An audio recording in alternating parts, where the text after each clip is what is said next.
Welcome, everyone, to episode 259 of the AGEIST Podcast. I'm David Stewart, and I'm here with my brilliant co-host, Margaret Mann. Thanks, David. Today, we are talking with Adam Smith, a spiritual wellness expert at Canyon Ranch and someone who spent years helping people, especially physicians, rediscover meaning, mindfulness, and adaptability through life's most uncertain moments. Yeah, navigating uncertainty, that is a skill that can help with flow state big time. If you can't navigate uncertainty, how are you going to be in a flow state? Because flow state is about adaptability, to put it in the words of Anthony DeMello. That's how he defines enlightenment. But I would say the same thing about flow state is an absolute cooperation with the inevitable. Adam's story is rooted in trauma care, personal transformation, and a deep understanding of how we relate to ourselves and the world around us. Yeah, I cannot wait to talk about him. He had so many nuggets of wisdom that I was jotting down as I was listening. And later in the show, we will bring you 3 standout stories from the world of wellness and longevity, from an intense new TikTok trend that might actually be good for you, to concerns about what's lurking in your protein powder, and the incredible record just set by an 80-year-old Ironman athlete. All that and more coming up after a quick word from our sponsors. Really quick, I want to give a shout out to LMNT, the zero sugar electrolyte drink mix that's become part of my daily ritual. Whether I'm working out or just powering through the day, it keeps me feeling sharp and hydrated. Try it for yourself. Go to drinklmnt.com/ageist and get a free 8-serving sample pack with any purchase. That's drinklmnt.com/ageist. I had major knee surgery. I'm focused on healing myself. MitoPure from Timeline is helping me do just that, supporting my mitochondria for better energy and strength. Now in a zero sugar strawberry gummy. Yum. Get 20% off. That's 20% off at timelinenutrition.com with code AGEIST, AGEIST. The first time I cooked a new Ohana Reserve aged cut from Maui Nui venison, I knew I couldn't go back. This isn't just meat. It's wild harvested axis deer from Maui, aged 14 days for that deep, rich flavor that makes you stop mid-bite. No feedlots, no antibiotics, just clean, nutrient-dense venison that feels as good as it tastes. Subscribe now at mauinuivenison.com/ageist and get a free 12-pack of venison jerky sticks with your first order of $79 or more. That's MAUINUI venison.com/ageist. But be quick, the Ohana Reserve cuts come in limited quantities, so once they're gone, that's it. Finally, when you're asked where you heard about Maui Nui, don't forget to mention the AGEIST Podcast. It goes a long way for the show. Thanks for sticking with us. Let's give Adam Smith a call. Adam, great to see you. Thank you for joining us today. It's my pleasure, Dave. Glad to be here with you. Where are you today? I'm in Tucson, Arizona at Canyon Ranch, and it is a wonderful time of the year to be here as the summer is out and the fall is in. We had a little rain this week. Really lovely, good air quality right now. Beautiful garden I was walking through this morning. Feeling blessed to be in such a serene space today. I want to go a little bit to your background here. You're trained in clinical and spiritual care, is that right? Yeah, so I have something called clinical pastoral education. CPE is what it's better known by, where I did some pretty intense training for probably about a year and a half if you add it up. And, most of it was in a level 1 trauma center. Pretty intense stuff responding to traumas that were coming in a trauma bay, while also still taking care of different sections of the hospital and even the psych hospital. And that's a lot of different kinds of people. So tell me a little bit of, what did you learn from that experience? Oh, man. I learned how to shut up and be present. I learned about myself and became a lot more self-aware. We would write up visits and then review them as a cohort. And, questions were asked, a lot of self-discovery in that time. Really, really pretty intense time. I was having my first son too. My first son had just been born. I was actually finishing up writing like a master's thesis for my degree too. So it was quite a year living in Greenville, South Carolina there and working in the level 1 trauma center. Wow. And did you study with Andy Weil? Is that right? Well, I'm a big fan of Andrew Weil, and I have been for a long time. I've had the privilege to see him speak in person, and then I ran into him a couple months ago at this Tucson Village farm, and we've crossed paths here and there and have some people in common that we know. And so now I just this week, just yesterday and next week, I'm teaching at his school, offering a couple of presentations this week for medical students there on aging, changing, dying, and then, another topic of spiritual wellness for physician well-being. Let's get into that a little bit. Talk to me, what's that like for, I mean, physicians, they just seem like, wow, they have a pretty rough time of it, a lot of them. Oh, yeah. Yeah, with our healthcare system and with the burnout that's real, we take care of a lot of people here at Canyon Ranch too, a lot of medical people, a lot of doctors.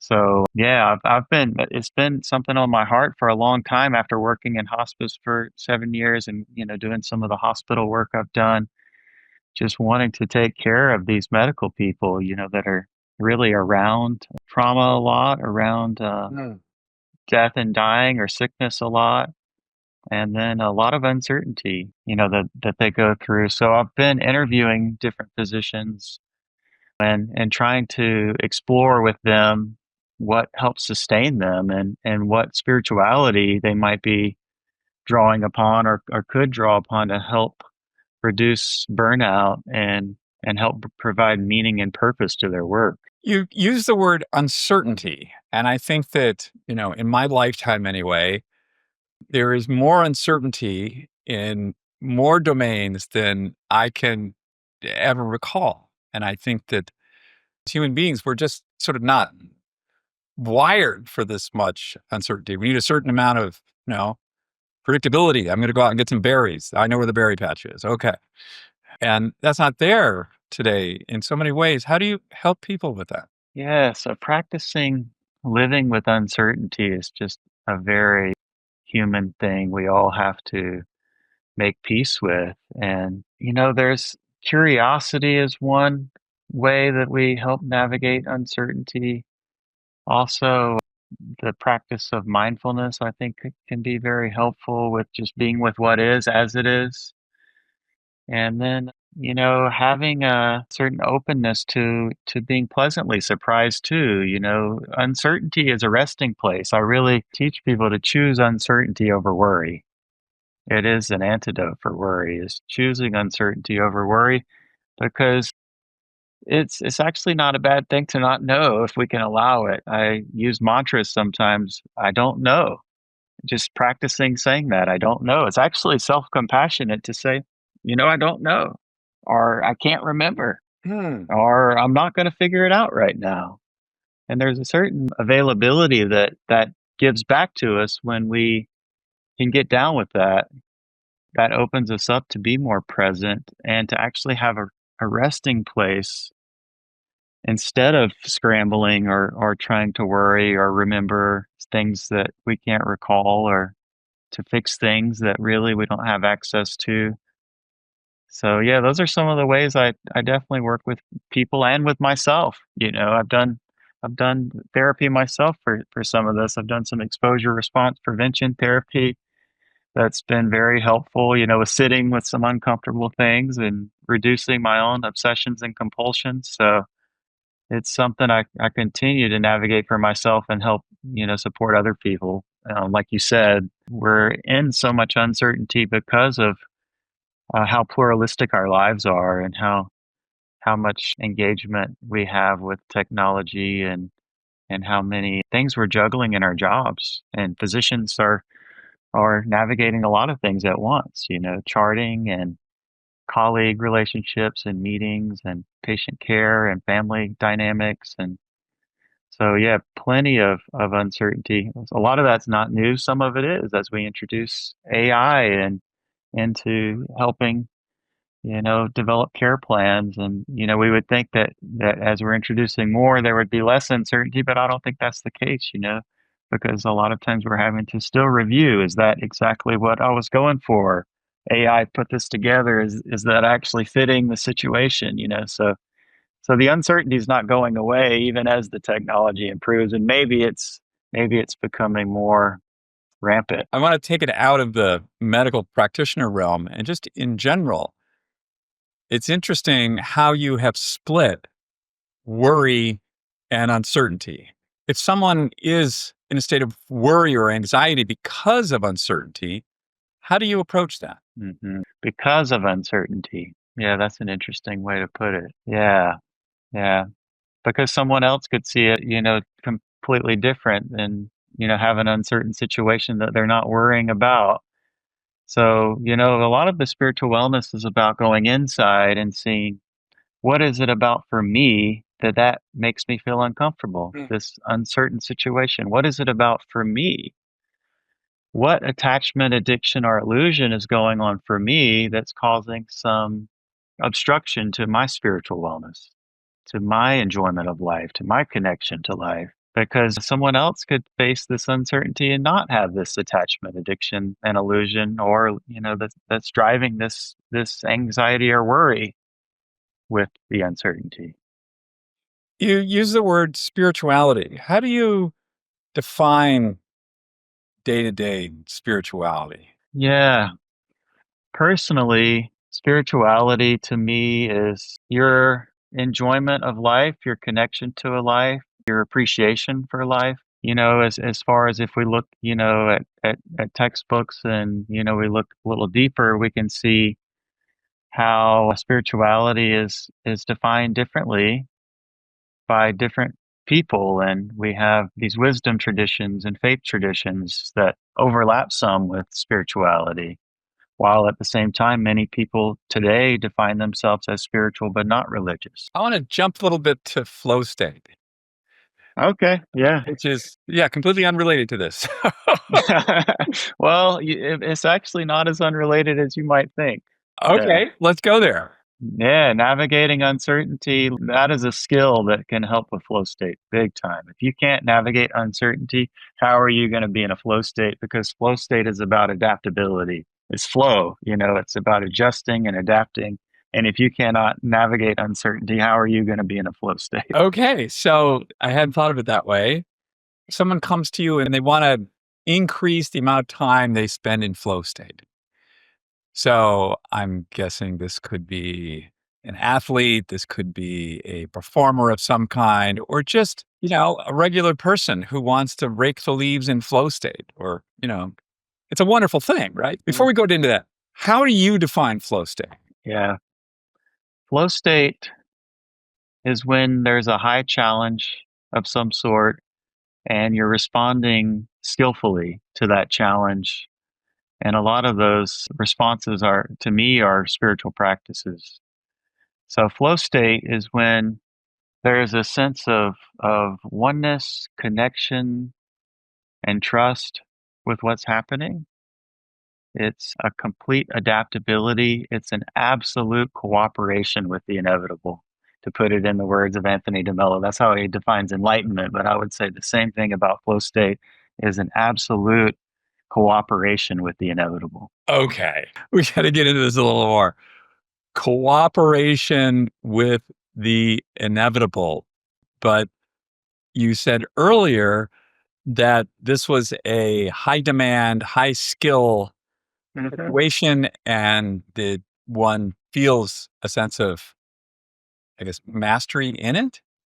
So connect those two things for me. Yeah. So skill, when we're looking at, an athlete that's playing tennis, what gets them in a flow state is not how good they are at tennis as far as how many, tournaments they're going to win. Not necessarily, a beginner tennis player could be in a flow state and some professional tennis player could not be in a flow state. So that's not the kind of skill we're talking about. When I say skill, what I mean is adaptability. What I mean is your response, your inner response to whatever challenge you're facing. So that's a different kind of skill. That's a personal skill, that's a spiritual skill. You used the word inevitable. Yeah. Bring that in. What did you mean by that? Is inevitable is what's happening right now. If it's happening, it's inevitable. And many things in this life are going to happen. And, we're going to run into uncertainty. We're going to face sickness and death and dying. And we're going to face relationship challenges. And we're going to face difficult emotions like anger and fear and sadness. And we're going to face a situation we've never been in, that we've never practiced before. And so all of those things are inevitable. Okay. So the outcome can be uncertain while also being inevitable. Is that right? Uncertainty is inevitable, isn't it? Is it not? Isn't life Good. ultimately uncertain? It's inevitable that you're not going to know something, We'll be right back with Adam in just a moment after this message from our sponsors. It's hot out there. And if you're like us, you're chasing sunlight, long hikes, and maybe even a splash in the ocean when you can. But all that fun comes with a hidden cost: hydration. That's where LMNT comes in, LMNT. It's not just about quenching thirst. It's about replacing the essential electrolytes your body actually needs. Plus, good news, my favorite flavor, lemonade salt, is back in stock. It's a salty, sweet crowd pleaser that brings back fond memories, and it keeps me sharp whether I'm on a trail or at my desk. Hydration is one of those simple daily wins that stack up over time. So visit drinkelement.com/ageist and get yourself a free 8-serving sample pack with the purchase of any electrolyte drink mix. That's drinkelement.com/ageist. Stay salty, stay strong. Today's show is also brought to you by Timeline. I want to talk to you about something that could change the way you think about aging and cellular health. We've all heard the phrase mitochondria are the powerhouses of the cell. But what does that really mean to us as we get older? Well, it turns out quite a lot. Mitochondria don't just produce energy, they are central to muscle strength, vitality, and how we age overall. By the time we hit our 30s, these little powerhouses start to decline. No good. Less energy, slower recovery, aging that you can feel. Yeah, we know what that's like. And I'll tell you, coming off of major knee surgery, I've never been more aware of just how important recovery and strength really are. That's why I've been taking MitoPure. It's a scientifically backed formula that supports mitochondrial health, helping increase muscle strength and energy in as little as 2 months. No extra workouts needed, just real cellular level support. And now, get this, it comes in a 0-sugar strawberry gummy. Yum. Same science, same power, now easier to take every day. If you're thinking about trying Timeline, this is your sign. We're offering our listeners 20% off. That's 20% off your first purchase. Just use code AGEIST at checkout at timelinenutrition.com. That's AGEIST, 20% off. More strength, more energy from the inside out. I want to hook into this idea of meditation and movement as meditation. So some people think of meditation, you must be physically still, focusing on your breath or something else. Talk to me about movement as meditation. You can move when you meditate, and meditation is more about a stillness within than it is a stillness on the outside. And so the stillness within is the practice of awareness, of observation, sensation, visualization. And we can bring this energy into our daily practices of walking, of eating, of athletics, of dance. Many contemplative traditions have yoga, tai chi, qigong in them. And so the opportunity to move when we meditate is wonderful, especially for those of us that maybe are challenged by sitting literally still. Because, some of my colleagues and I would agree that there's a certain freeze response that trauma can give us. And sometimes, as we go through adversities and traumas, we might not need to sit still. We might need to actually move some to help us meditate. And so I'm a huge fan of walking meditation. Walking meditation saved my life when I was in my early 20s. I was going through an existential crisis at the time, and it really got me grounded. It gave me my sanity and my soul back. And I practiced walking around the desert, looking at desert plants. Slowly, I had a daily practice, and And it gave me a chance to really feel connected to my own body and to my environment in an honest way. It helped break this addiction to thinking. And is this what people mean by mindfulness? Absolutely. Yeah. Really the mindfulness is the observation and sensation. And so when there is an awareness, a presence, this mindfulness is a way of being, and it challenges that addiction to thinking, and it allows us to enter into some uncertainty in a way that can be peaceful. Addiction to thinking. That's so interesting. I didn't know I had an addiction to thinking, but Yeah, uh, yeah. Many of us do, yeah. on top of my other problems, Yeah, yeah. A lot of teachers talk about that addiction to thinking. we sort of live in this attention slash addiction economy. It's all. Honestly, I don't really like watching television because it hijacks my consciousness. It makes me very uncomfortable. Sure. And things like TikTok, I mean, like in 10 seconds of that, and it's like, oh my God, turn that, turn that off. I don't like them because they keep me from what I think, thinking, right? Right. I'm thinking now. So, and that I'm wondering if television might be good for me because it breaks my addiction to thinking. I mean, Uh, really uh, think about this uh, for a bit, Adam. I don't know. uh.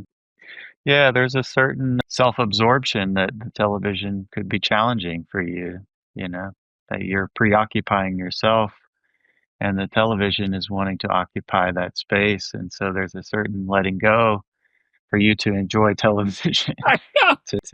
to be an observer. I felt that before too, even yeah, with my kids, wanting to watch something and being like, well, gosh, I've got to let go of all of this if I'm going to even watch something with them and to Yeah. let something else in. And sometimes it's just too much depending on the headspace. But part of it could be that, I'm in my own head and I'm preoccupying that space. So there's no room to watch television. There's no way to enjoy anything outside of me because I have this head living going on all the time. Wow. I'm too self centered to enjoy television. I got to think about But yeah, but people use it the opposite too, Dave, so don't think, one thing works for all. That could be a practice for you, but it. I mean, many people are numbing out, zoning out, checking out, watching television in a way too, and they don't know how to be with themselves. And so now they've just plugged in this noise and it's continuing to play the soundtrack that's taking up this space inside of them because they don't know how to utilize that spaciousness within them for connection to life, outside of something like media that can be addicting as well. It can be so stimulating. I think we're going to meet in real life in Canyon Ranch. I think in the middle of November, right, for Longevity 8, and I'm excited to be there for that. I mean, there's a lot of medical involved in that and physiological things. What's your role in the Longevity 8 program? Yeah, so Longevity 8 consists of these 8 perspectives, these 8 fields of expertise, and spiritual wellness is one of the 8. So we contribute to this Longevity 8 model.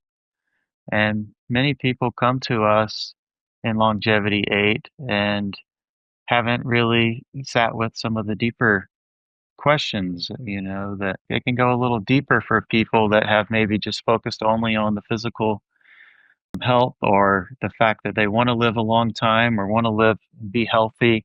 But we want to sit with you and say, well, what's that for? What's that about for you that you want to live a long life? Are you enjoying your life that much now that you want to continue it so long? And what is it about for you that you want to be healthy? Like, how do you utilize that health and what matters to you and what means something to you? So we have some ways of engaging people on a deeper level and then also see how their spirituality might be reflecting the relationship basically between their spirituality and their health, which we have a lot more science on than we've had before. So it's interesting. It's still limited. It's still a big mystery. And it's very personalized. That's why we have to have these personalized services, because what works for you is not going to work for someone, just like we talked about the TV, so we have to get personal and look at the situation to see what's actually going on between someone's spirituality and their health. Absolutely. I'm curious that, we're in sort of a funny time. I was born a long time ago. And I remember my parents were churchgoers, and pretty much everybody in like everybody was, right? It's just like what you did on a Sunday. Mhm. And then that sort of decreased. And, it was sort of that kind of organized religion was sort of frowned upon by certain people. And I don't know about that thing.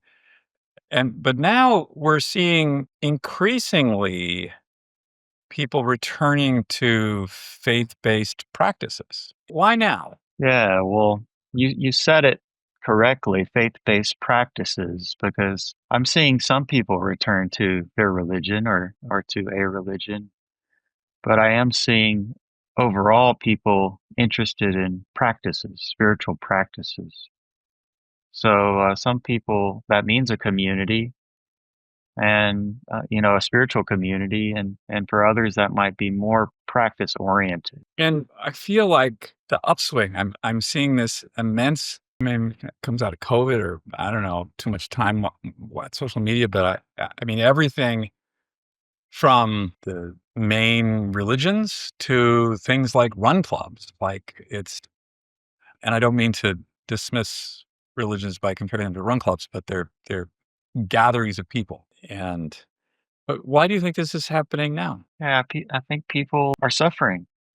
I think there's a lot of suffering out there. And what I mean by that, there's a lot of disconnection people feel, a lot of anxiety people feel, restlessness, pain, and uncertainty, as we talked about. And so I think some of this is, once people hit a wall, once people have a loss, once people feel anxiety or burnout or overwhelm, they start asking some questions and they start getting a little bit more interested in what I have to say, or or other, aspects of spirituality too, because people start seeing, wow, what's worked before is not working anymore. I can't wait to hang out. I'm really excited about this. Me too.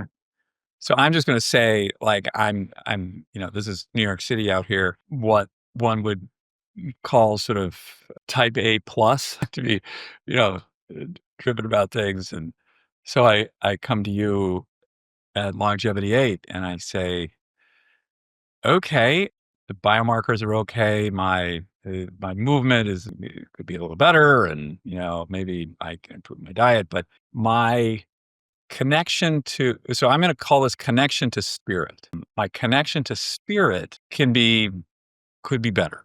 I think my life would improve if I had that, but I don't really know what to do.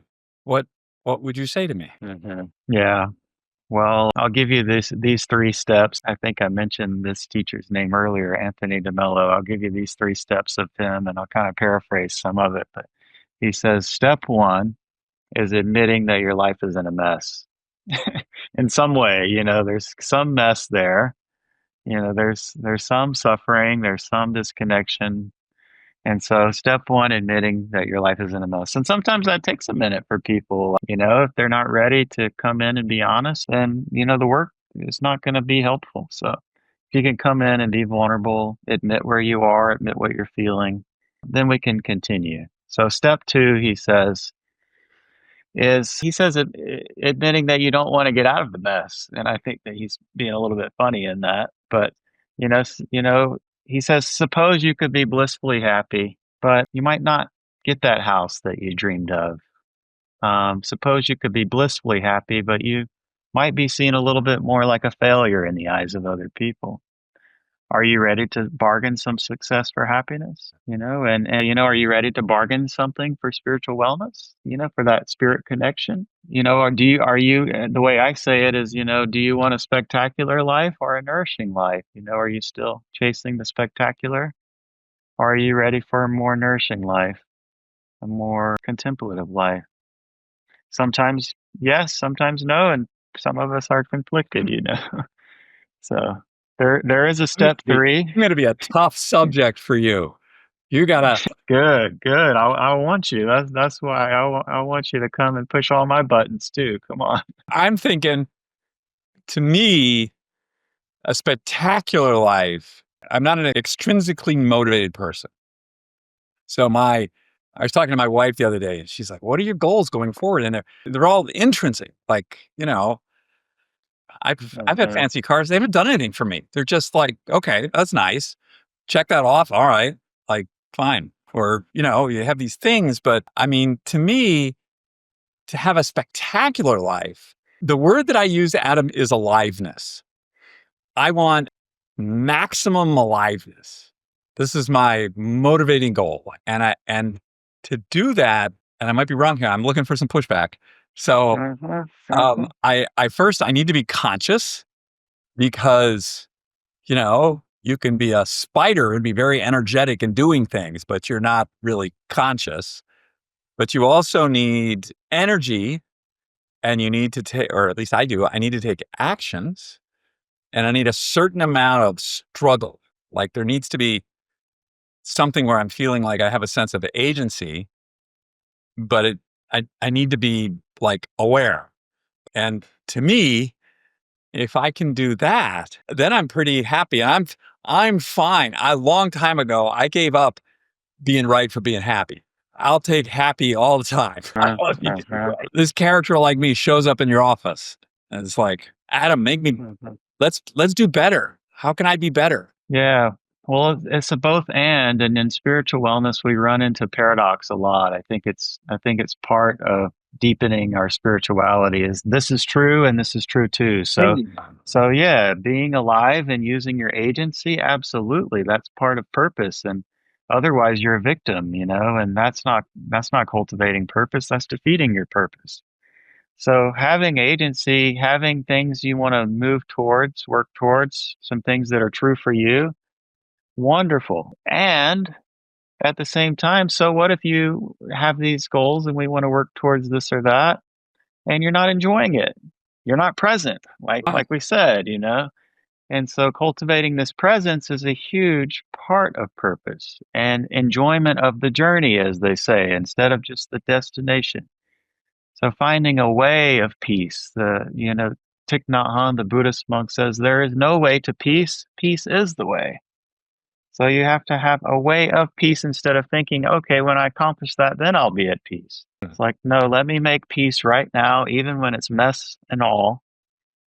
And let me travel and let me move through this life with a way of peace. So both presence and having goals, having agency, both of these things are important. So a lot of both and. I want to step to this goal thing, but this is something that I've been pondering lately. And to me, the important goals are process goals. And it's not so much, I was thinking about this the other day.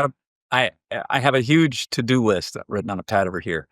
And I think I intentionally never finish the to-do list because I have some inner fear that if I finish the to-do list, I am useless and I will have no meaning tomorrow. So it's ridiculous, right? But I always leave like a couple things on there. So it's like, okay, tomorrow I'm still useful because there's something for me to do.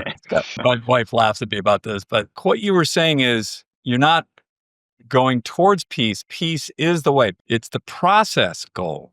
Right? And I think, like, how can I become the best version of me, which is an endless, like the horizon continues to expand. Doesn't matter, like every day I can continue to toilet this until the day I'm dead.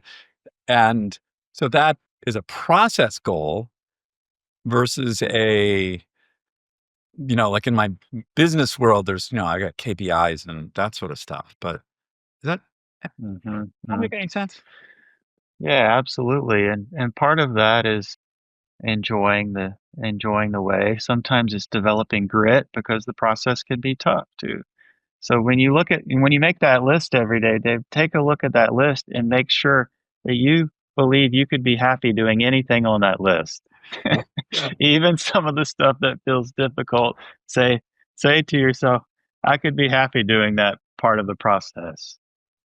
And see what's inside of you that says different, what attachment addiction illusion is there, making me think that I can't be happy doing the dishes.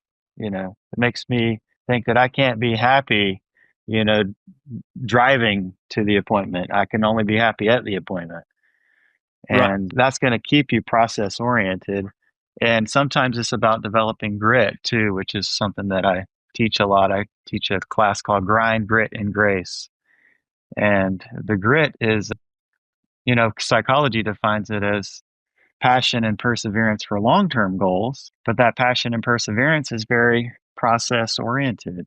And so doing hard things that are good for you, what am I avoiding that's actually helping me grow or is good for me? I hope you're enjoying the conversation so far. We'll return to Adam Smith shortly after this message.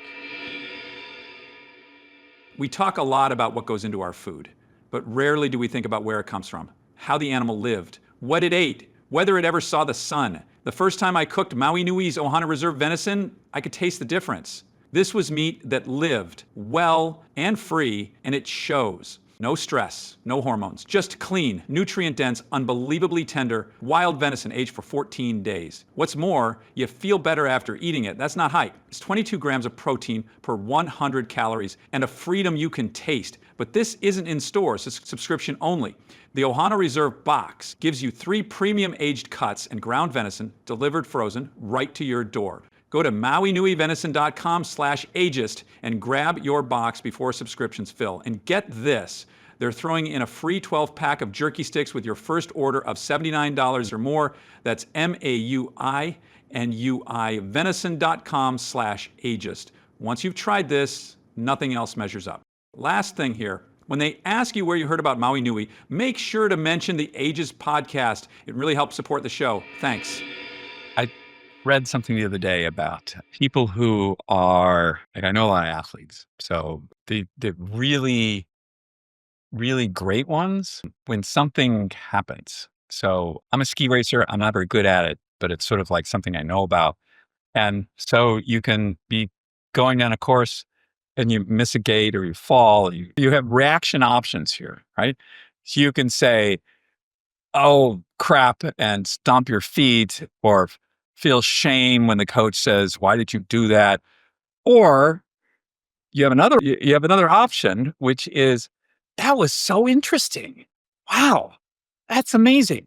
So how can I learn from that? And it's sort of that difference between this thing happened for my benefit and how can I, improve from that, or, go into some, self-esteem spiral, right? Which I have to admit, I'm not one of the champion athletes, so I go into the self-esteem spiral, like, oh my God, I'm just like, I failed. Yeah. I don't know, but I would think many of us, maybe most of us go through that. And I think it's how we navigate that aspect too, is our own story of shame that might arise as we fail or as we need improvement with something. Self-compassion eliminates shame, as we bring in that energy of meeting ourselves where we are, as we let go of some of the ego part of us that needs to know, that needs to be right, that needs to look good, that needs to win. And we soften some of that, then it does allow us to be open to the feedback in a way that it doesn't define who we are or our happiness. And we can actually have more energy to be receptive and less defensive about it, and be able to sit with it and be curious about it. Like you said, that's interesting. So how we navigate that shame that's like, is one of the inevitables. It really is. I mean, it's going to show up based on our ancestry, the way that we've developed. And so how we navigate that is part of the practice. And self-compassion is key to that, being able to meet ourselves where we are and have some humility that we don't have. What is it about that I think I'm supposed to have it all together, or not supposed to learn, or fail, or that's kind of quite egoic of me to think I'm supposed to be that person. Like, it's inevitable. Word again. Yeah. Tell me that, you're dealing with people that are a little older. So I'm 66. What does a good life mean at this life stage? Yeah, I'm supporting, people of many different ages at Canyon Ranch for sure. And there's a group of people that are entering into the second half of life. And there's some different reflections on this by different writers. But I would say for many people, the second half of life is going to demand that you become a more spiritual person. And they, people might not use that language, but what it's going to mean is that you're going to have to look at life a little differently. Because at this point, you've had some failures, you've probably had some losses, you've probably had some major losses, or you're anticipating some major losses. So what's worked in this first half of life without having such tribulations is not going to work for the second half of life, for your wellness, for your inner wellness. And so that's where we're looking at choosing uncertainty over worry. Some other teachers have some other phrases like that too, like choosing enjoyment over possession or connection over control. And it's a different shift, it's something that we're leaning into. Paul Weinfeld has this really lovely writing too about letting the hero die. And he says, in the real hero's journey, the dragon slays you, you know. Much to your surprise, you couldn't make that marriage work, or much to your surprise, this or that happened, he says. If you are foolish, then you will abort the journey and start another and another, abusing your heart over and over for the brief illusion of winning. But then he says, if you are wise, then you will let yourself be humbled. You will return to the village humbled, and with a new sense that you don't have to identify with this part of you that needs to know, that needs to win, that needs to look good, that needs to be right. And he says that's where your transcendent life begins. So, that's a lot of times we're working with people, a lot of women too, in different phases of menopause, or people losing their parents, that maybe they've been close to for a long time. But some kind of life situation is bound to hit by the time you're in your 60s. Some very significant losses or changes, defeats, have probably hit. Sometimes the dragon wins. Yeah, exactly. Exactly. And that's what points us to a true hero's journey that's about faithfulness over success. As we wrap up here, is there anything you want to leave my people with? I'll leave you with one more thing, Yeah. Maybe your people will benefit. With your to-do list, I would also consider putting some unimportant things on the to-do list too. I love a saying by this Indian spiritual teacher, Sadhguru. He says it's very important that you do unimportant things. Otherwise, you can get dead serious, he says, So, that's something you might, consider, when you're looking at your list too. How serious am I getting, and how over focused and controlling am I? And what might I open myself up to that's nourishing, playful, fun, and that might help me laugh a little, because if we're not laughing and we're not crying, then we're in trouble. One of my teachers in that CPE training I did said once, that's always stuck with me. So finding some ways to be easy too, and to not be so rigid, I think is wonderful to consider too. Wonderful advice. Adam, I look forward to seeing you in Tucson at the Canyon Ranch Longevity Aid program. I think that's going to be, I'm so hyped to go there. We're excited to have you. You'll be coming at a wonderful time of the year. Any time of the year is good to come, but I think, right now we're entering into that good weather that I love here for mountain biking and hiking and stuff like that. So I look forward to it, Dave. You let me know. Feel free to reach out. Let me know what I can do to welcome you. Thank you. Looking forward to it, Adam. We'll see you then. Take care. Sounds good. Yep. Peace. As I mentioned at the top, as Adam was talking throughout the entire conversation, I was just jotting down all his little nuggets of wisdom, talking about choosing uncertainty over worry, this idea of addiction to thinking.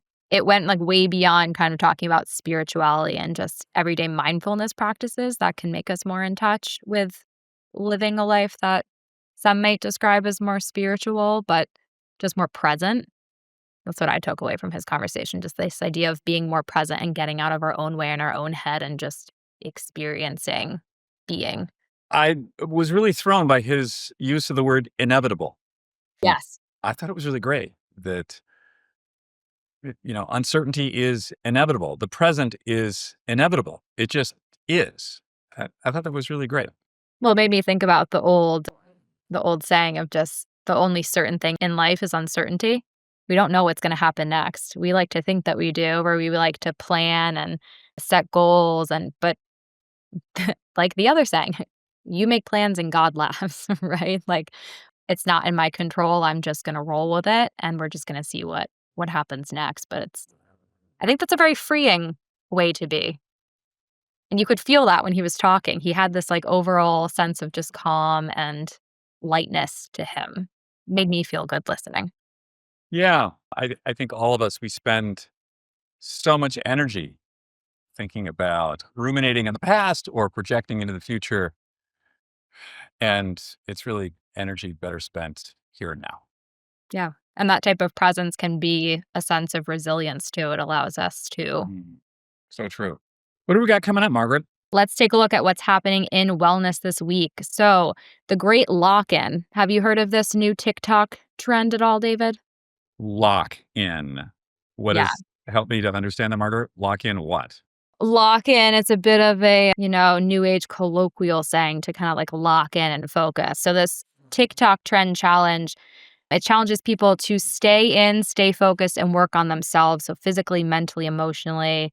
This idea of like no partying, no numbing out, just hitting goals, grit, growth. It's similar to kind of like 75 hard, like what we've been talking about, but it's really just like locking in and like narrowing your focus on what you want to do. A refreshing kind of take, maybe one that can actually be applicable versus the other TikTok trends. I don't know. I think that one of the problems, especially with younger people, is they don't go out enough. There's like too much time in their parents' basement, especially the guys, like incel girl, like playing video games in their basement. I know we really aren't as wild as your generation. I think you just like get out, like, have some fun, meet some other people, and like get off your phone, right? We do need more of that. I'm in favor of fun. Me too. I think we can take care of ourselves and not abuse ourselves and think towards the future, but also joy and experience and meeting other people and all of that. Like that doesn't happen in your room.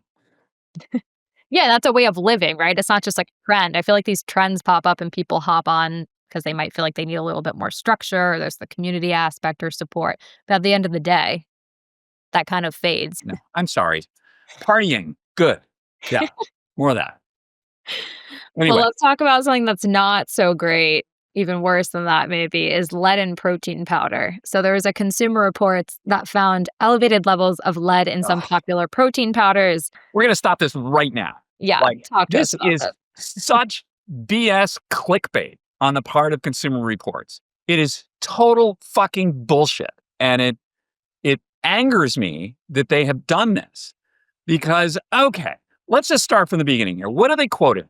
They're quoting this California regulation, which is based on, guess what? Nothing about, we possibly think this amount of lead might be harmful for infants.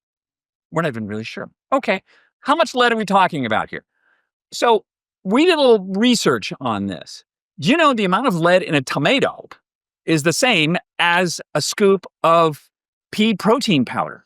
I mean, like, what are we supposed to do here? Like, not eat tomatoes, not eat apples? The thing is, anything that comes out of the ground is going to have heavy metals in them.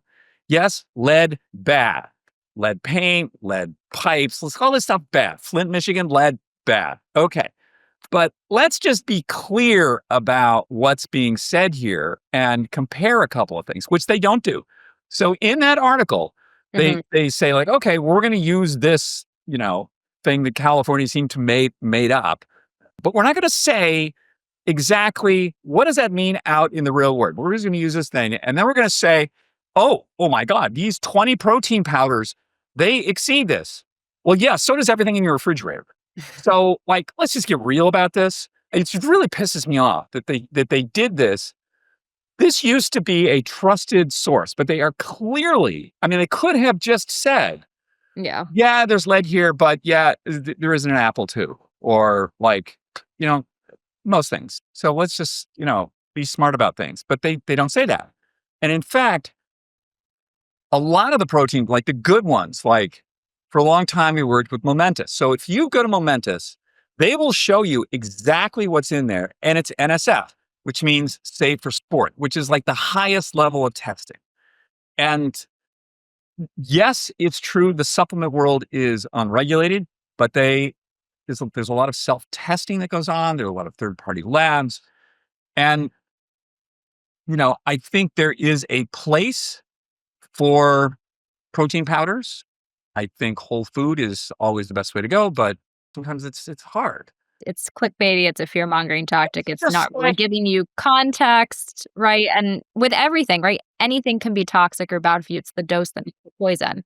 So Right. there's plenty of things that, like you were getting at, the environment's changed. There might be more lead, arsenic, things in our food that we should be mindful of. But you just have to, I don't know, do your research and be smart when you're reading this stuff. It's not like, oh my God, I can't have protein powder anymore. It's just look more into the source that you're using and see if they test and do all these other things. But it shouldn't just be like I mean, this thing is bad for you. Don't consume it. I got so many calls about this last week. And when it first came out, I thought, oh, wow, that's amazing. Let's look at this. And then we looked into it and it was like, what the fuck? Like, what are you people saying here? Fear drives clicks. And I'm disappointed that they went this route. And there are certain foods one needs to be careful with heavy metals. There's things like, especially chocolate. Chocolate, for some reason, seems to really aggregate things like cadmium and such. Chocolate and coffee. And coffee, right? Exactly. So, and some are worse than others, and there are, studies on that. Okay, that's fair. But I think that just scaring people for the click of it, I mean, come on. Yeah, I know. Did kind of bum me out too. It's like, come on, Consumer Reports. Yeah. You can do better than that. Exactly. What else you got? Our last one here. So Natalie Grabo's Ironman record at 80. So she's now the oldest woman to finish a full Ironman. It's not just about, physical training. It's also the mindset, the tenacity, a complete approach to vitality. So I just want to say hats off to you, Natalie. An Ironman at 80. Don't even know if I could do an Ironman at 30 right now. That is a lot of training. I mean, that's an impressive feat. I think anyone who does an Ironman at any age. I mean, Yeah. So just to be clear, what is it? It's a 2.5 mile swim, 100 and some mile bike ride. And then and then you done with that, then you go run a marathon. Okay. Yep. So that's just like an extraordinary test of fitness and mental strength to do that. And well done, Natalie. To keep pushing the envelope out there. It sort of reminds me of, for the longest time, like in years past, it was physically impossible for a human to run under a 4-minute mile. And then one person did, and then all of a sudden all these other people did. Because it sort of opened up that window of imagination of what's possible. Thanks, Natalie. Doing good. No, I love it. And speaking of, her story is very similar to a lot of the It's Not Too Late stories we've been getting in. We had one that we wanted to discuss this week from Jen. She sent us her story a while back, and I still think about it. It sounds like she's living her absolute best life. So in her 50s, she walked away from an 18-year marriage, left the U.S., rebuilt her life in Costa Rica. She's been doing sunset surfing, strength training, building a container home. And what began kind of as her own comeback after divorce and sobriety has become her mission of helping midlife women reclaim their strength, energy, and meaning. Just a nice, inspiring story. It's never too late to kind of take a full pivot in your life, big or small. And I think her story is a great reminder of that. Every day is a do-over if you chose. Radical move, Jen, but it sounds like the right move for you. And glad that you're out there helping other people. That's awesome. And we would love to hear more stories from you all. You can share your story at ageist.com/story. We can't wait to read them. That's it for this week. Stay strong, stay curious, and stay present. We'll see you next week. Bye. Take care.